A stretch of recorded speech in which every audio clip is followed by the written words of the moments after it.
Hello everyone, this is शगुन। आज geography का chapter 5 जिसमें कि वाटर क्या है। हम सभी जानते हैं वाटर क्या है, लेकिन वाटर के थ्रू की जाने वाली एक्टिविटीज़ जो अर्थ में होती हैं वो किस तरह की होती हैं, कितना इम्पॉर्टेंट है वाटर हमारे लाइफ में, कहाँ से आता है, कैसे बनता है और क्या क्या चीज़ें हैं वाटर से रिलेटेड, वो सारी इस चैप्टर से हम जानेंगे। तो चलो फिर शुरू करते हैं। लास्ट क्लास में हमने कौन सा चैप्टर पढ़ा था? एयर, जिसमें कि हमने एटमॉस्फेयर के बारे में देखा था, high pressure area, low pressure area, ये सारी चीज़ें, रेनफॉल कैसे होती है ये जाना था, मॉइस्चर, ह्यूमिडिटी, है ना, ये सारी चीज़ें हमने एयर से रिलेटेड चैप्टर 4 में देखा था। आज हम बात करेंगे वाटर की। तो अगर हम वाटर पढ़ने जा रहे हैं तो एटलीस्ट हमको ये पता होना चाहिए कि हमारे अर्थ में जो वाटर है उसकी क्वांटिटी कितनी है, कितना हमारा लैंड मास है और कितना हमारा वाटर है। यहाँ पर लिखा हुआ है water on earth surface is 70.9%, इसको तुम 71% भी कह सकते हो। 70% वाटर है और 29.1% लैंड मास है। अर्थ हमारे प्लैनेट में 70% वाटर है, इसके बावजूद भी हमें वाटर स्कार्सिटी फेस करनी पड़ती है। सोच रहे होगे कि अगर इतना वाटर है तो फिर पानी की कमी हमें क्यों फेस करनी पड़ती है, क्यों हमसे कहा जाता है कि सेव वाटर सेव अर्थ। ऐसा क्या है? तो यही सारे रीजंस हम इस चैप्टर में देखेंगे। और वाटर की क्या इम्पोर्टेंस है ये तो हम सब जानते हैं। हमें जीवित रहने के लिए वाटर की ज़रूरत चाहिए। ह्यूमंस, एनिमल्स, प्लांट्स, इन सभी को सरवाइव करने के लिए वाटर की ज़रूरत होती है। तो अब बात करते हैं हम, आफ्टर ऑल ये जो वाटर है ये बनता कैसे है? इतने सालों से हम इस पानी का इस्तेमाल कर रहे हैं, उसके बावजूद भी ये ख़त्म क्यों नहीं हो रहा? ख़त्म क्यों नहीं हो रहा? कहाँ से आता है? क्या प्रोसेस है इसका? जब से ये प्लैनेट में ह्यूमंस और एनिमल्स की एंट्री हुई है और वो कंटिन्यूसली वाटर का यूज़ कर रहे हैं ना, तो फिर ये पानी ख़त्म क्यों नहीं हो रहा? प्रोसेस क्या है? लास्ट क्लास में यानी कि प्रीवियस चैप्टर में हमने तुमको रेनफॉल के बारे में बताया था, प्रेसिपिटेशन के बारे में, कंडेंसेशन, एवेपोरेशन, ये कुछ टर्म्स बताए थे। तो वही कुछ टर्म्स यहाँ पर आज हम पढ़ेंगे कि इन्हीं सब के थ्रू जो वाटर है एक साइक्लिक फॉर्म में चलता रहता है। कैसे? यहाँ पर लिखा है the sun heat causes evaporation of water into vapour. ये चीज़ भी मैंने बताई हुई है। जब सूरज की गर्मी के कारण जो टेम्परेचर है अर्थ सरफेस का वो इंक्रीज़ होता है, टेम्परेचर बढ़ता है। अर्थ में जो भी हमारी वाटर बॉडीज़ हैं जिनमें पानी होता है, वाटर बॉडीज़ यानी कि लेक्स, ओशंस, रिवर्स, पॉन्ड्स, इन जगह पे प्रेजेंट वाटर क्या होता है? टेम्परेचर ज़्यादा होता है तो वाटर इवेपोरेट होता है, वाटर वेपर के फॉर्म में ऊपर जाता है। ऊपर कहाँ जाता है? ऊपर गर्म हवा है वो उसको कैप्चर कर लेती है। हॉट एयर है ऊपर। अब ये हॉट एयर, ये लो प्रेशर, ये कहाँ से आया? इसके लिए प्लीज़ चैप्टर नंबर 4 पढ़ो, उसका लिंक हम डिस्क्रिप्शन में ऐड कर देंगे, ठीक है। वेपर के फॉर्म में जब ऊपर जाता है वाटर, उसके बाद लो एयर उसको क्या करती है? कैप्चर कर लेती है, ग्रास्प कर लेती है, भैया आ जाओ सारे वाटर वेपर हमारे पास। देन उसके बाद जब लो एयर बहुत ज़्यादा भारी हो जाती है, वो इतना ज़्यादा वॉल्यूम में चीज़ें नहीं एक्सेप्ट कर पाती, तो फिर वाटर जो होता है ना वो कंडेंस हो जाता है। कंडेंस यानी कि जो वाटर वेपर होती हैं वो वाटर ड्रॉपलेट्स में कन्वर्ट हो जाए। कहने का मतलब एक वेपर का फॉर्म लिक्विड में कन्वर्ट हो जाए तो वो कंडेंसेशन होता है। कंडेंस होने के बाद क्या होता है? वाटर एज अ प्रेसिपिटेशन होता है जिसको हम रेनफॉल बोलते हैं, और वो प्रेसिपिटेशन रेनफॉल के फॉर्म में पानी नीचे आ जाता है जिसको हम रेनफॉल कहते हैं। बारिश हो रही, वो इसी एक प्रोसेस के कारण होता है। सेम चीज़ यहाँ पर लिखी हुई है, when the water vapour cools down.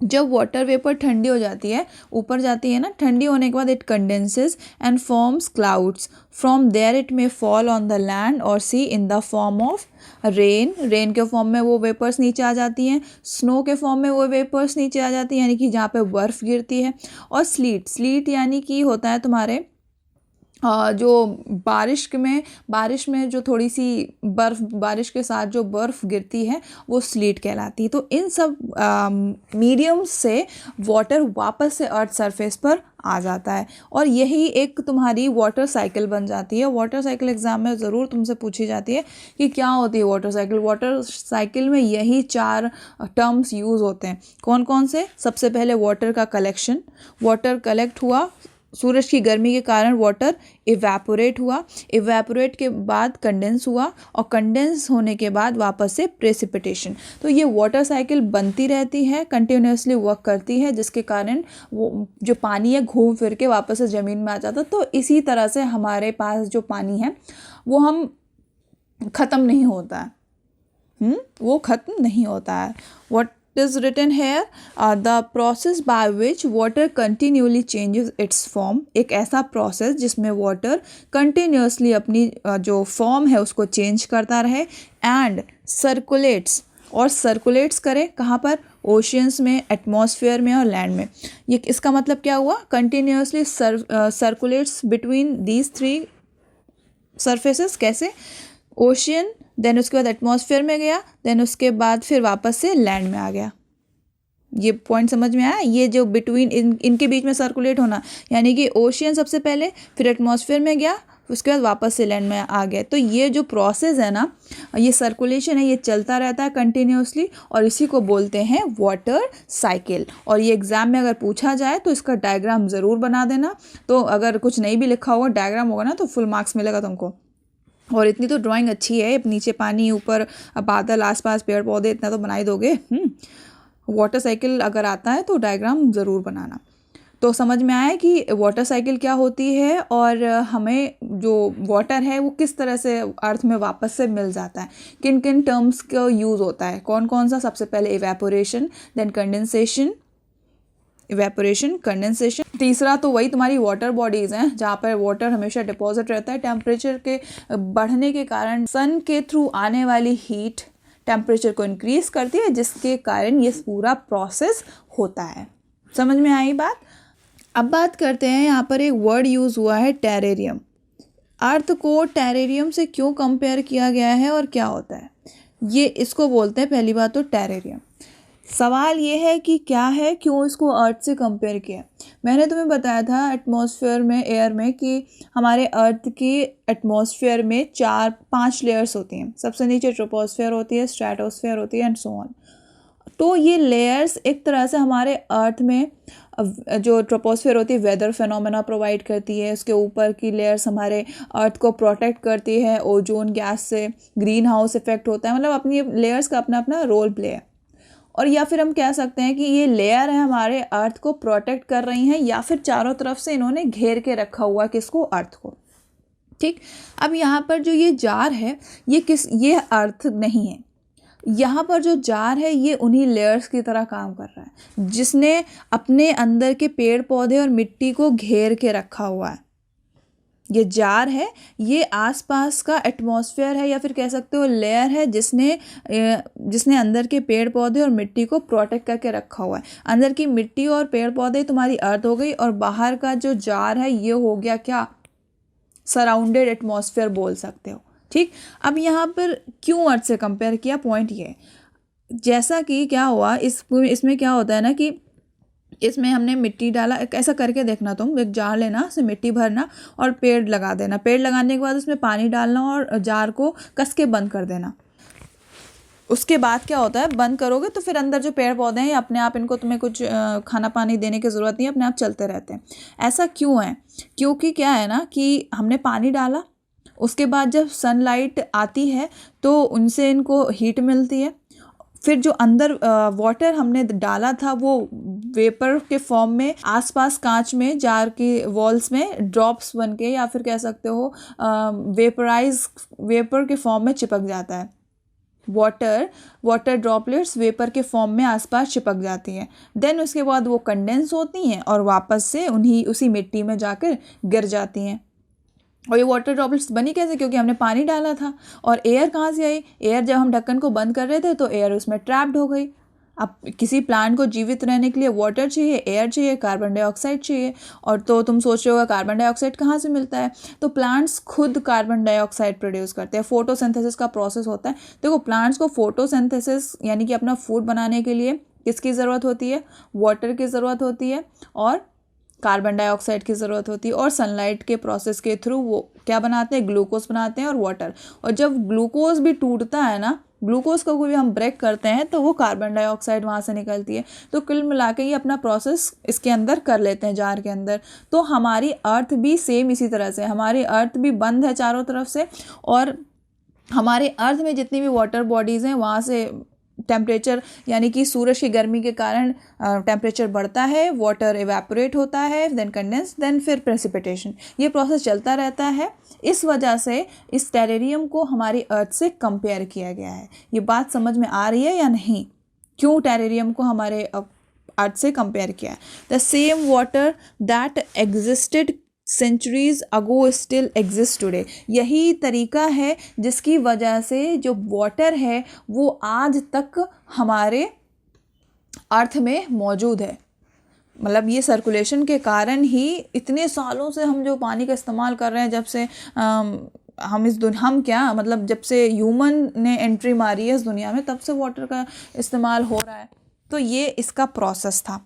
उसके बाद लिखा है एक पॉइंट यहाँ पर, the water use to irrigate a field. Example है कि हरियाणा की फील्ड में यानी कि हरियाणा के खेतों में कभी इरीगेशन पर्पज़ के लिए वाटर का यूज़ जो किया है वो कहीं ना कहीं सालों पहले, हज़ारों सालों पहले वो अमेज़न रिवर में फ़्लो होते हुए चला गया, ऐसा बोला है। ठीक, उसके बाद एक पॉइंट निकल गई, समझ ये इतना इंपॉर्टेंट नहीं था, बस एक पॉइंट था जो कि मैंने रखा। फिर लिखा है major source of fresh water are. अब ये एक पॉइंट है कि हमने स्टार्टिंग में पढ़ा था ना कि हमारे पास अगर इतना ज़्यादा वाटर है तो वाटर की स्कार्सिटी क्यों होती है। वो इसलिए होती है क्योंकि हमारे पास जो फ्रेश वाटर है अर्थ में वो सिर्फ 100% में से 97% हमारा जो सॉल्टी वाटर है और सिर्फ 3% फ्रेश वाटर है हमारे अर्थ में। और वो 3% फ्रेश वाटर हमें कहाँ कहाँ से मिलता है, रिवर, पॉन्ड, स्प्रिंग्स यानी कि झरनों से मिलता है, ग्लेशियर्स। उसके बाद बाकी का 97% ocean bodies and seas contain salty water. समझ रहे हो, इस वजह से वाटर स्कार्सिटी होती है। क्यों, क्योंकि फ्रेश वाटर सिर्फ और सिर्फ 3% है और बाकी का 97% वाटर सेलाइन है, सॉल्टी वाटर है, जिसको यूज़ करने के लिए उसे कई बार फ्रेश करना पड़ता है, उसको क्या बोलते क्लीन करना पड़ता है, तब कहीं जाके हम उसको यूज़ कर सकते हैं। हम बात यहाँ पर यह है कि हमारा जो सेलाइन वाटर है वो इतना ज़्यादा हेल्पफुल नहीं होता है, इसलिए कहते हैं कि जो 3% बचा हुआ फ्रेश वाटर है हमें उसको सेव करना है। ये एक पॉइंट था। फिर लिखा है the water of the ocean is salty और saline as it contain large amount of dissolve salt.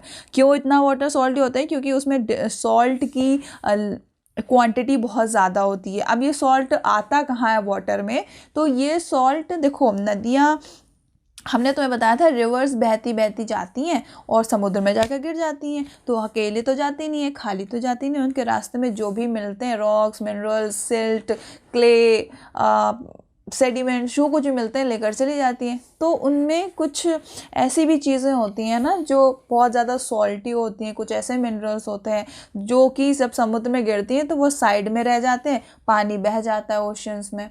इस वजह से हमारा जो वाटर है सी का वो बहुत ज़्यादा सॉल्टी होता है, पीने लायक तो बिल्कुल भी नहीं होता है। हमें जो नमक मिलता है, जो हम नमक इस्तेमाल करते हैं, वो सब हमें ओशन वाटर, सी वाटर से ही प्राप्त होता है। Most of the salt is sodium chloride और the common salt that you eat. Salt का जो केमिकल फॉर्मूला है वो सोडियम क्लोराइड है। ठीक है, नेक्स्ट हम बात करते हैं ये same cheese, distribution of water bodies. मैंने तुम्हें बताया था अभी कितना फ्रेश वाटर है, कितना सेलाइन वाटर है हमारे अर्थ सरफेस में। तो 97% हमारा सॉल्टी वाटर है जो कि ओशंस में है, शीज़ में। सी और ओशन, देखो ओशन पानी का एक बड़ा सोर्स है और सी उसका छोटा पार्ट है। जिस तरह से रिवर बड़ी होती है, पॉन्ड छोटा होता है, वैसे ही ओशन बड़ा है, सी छोटा है। और फिर हम बात करते हैं ये हमारे फ्रेश वाटर कहाँ कहाँ पर, आइस कैप्स में 0.2, फिर ग्राउंड वाटर 0.68, कितना कम पानी है जो फ्रेश वाटर है। आइस कैप्स यानी कि ग्लेशियर्स में जमी हुई बर्फ़ जब मेल्ट होती है वो एक फ्रेश वाटर का सोर्स होती है। ग्राउंड वाटर ज़मीन के अंदर, फ्रेश वाटर लेक्स बहुत कम हैं, और इनलैंड सी, सॉल्ट लेक्स, और एटमॉस्फेयर के थ्रू मिलने वाला वाटर, रिवर्स। तो ये 100% में से 97% salty and 3% is what, 3% is fresh water. That is why we should save water. इस वजह से हमें वाटर को सेव करना है ताकि फ्यूचर में चल के हमें वाटर स्कार्सिटी की प्रॉब्लम फेस करनी ना पड़े। यहाँ पर एक एक्टिविटी है जहाँ पर तुम्हें ये समझाने की कोशिश की गई है कि कैसे हमारा वाटर इतना सलाइन है। यहाँ पर कहा है कि भैया 2 लीटर पानी लो, 2 लीटर पानी लो और उसमें से 12 स्पून 12 स्पून वाटर बाहर निकाल लो। 2 लीटर पानी लेना और 1 ग्लास लेना, उस 2 लीटर पानी में से 12 स्पून वाटर निकाल देना। अब जो उसमें 2 लीटर पानी में जो पानी बचता है वो तुम्हारा क्या है, सलाइन वाटर है, और 12 स्पून जो तुमने बाहर निकाला है ग्लास में सिर्फ उतना ही फ्रेश वाटर है। और वो भी 12 स्पून कहाँ से मिला है वो भी इन्होंने यहाँ पर डिवाइड किया है। कहाँ से मिला है, उन 12 स्पून में से 9 स्पून वाटर इनको मिला है आइस कैप्स यानी कि ग्लेशियर से।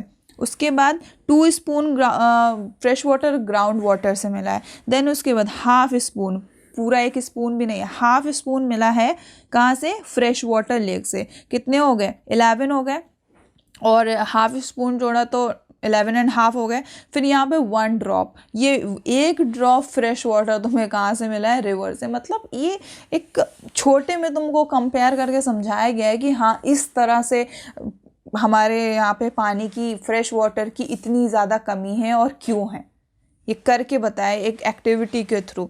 और यहाँ पर एक एग्जाम्पल दिया है तुम्हें डेड सी। ये डेड सी एक तरह से एक ऐसी वाटर बॉडी है जहाँ पर इतना वाटर सॉल्टी है कि तुम वहाँ पे स्विमिंग कर ही नहीं सकते, तुम आराम से बैठ के वहाँ पे न्यूज़पेपर पढ़ सकते हो। ये डेड सी इज़राइल में है, जहाँ पर ये समझ लो कि यहाँ की जो सैलिनिटी है तुम ऐसे कंपेयर कर सकते हो कि 1 लीटर दूध में 1 लीटर में 1000 ग्राम होते हैं, तो 1000 ग्राम में 340 ग्राम सॉल्ट है। 1000 ग्राम में 340 ग्राम सॉल्ट है, यानी कि 1 लीटर में 340 ग्राम सॉल्ट। सोचो कितना सॉल्टी होगा, कितना सॉल्टी होगा। तो ये चीज़ थी कि इसलिए हमारा जो फ्रेश वाटर और सलाइन वाटर का चक्कर के कारण हमें वाटर स्कार्सिटी फेस करनी पड़ती है। और यही वजह है कि हमें बार बार टोका जाता है कि हम टैप को बंद करें, यूज़ करने के बाद वाटर वेस्ट ना करें, और जितना हो सके वो पानी को बचाएं। आज के लिए इतना ही रखते हैं, फिर हम नेक्स्ट क्लास में देखेंगे कि ओशन सर्कुलेशन क्या होता है। फिर मिलते हैं नेक्स्ट क्लास में।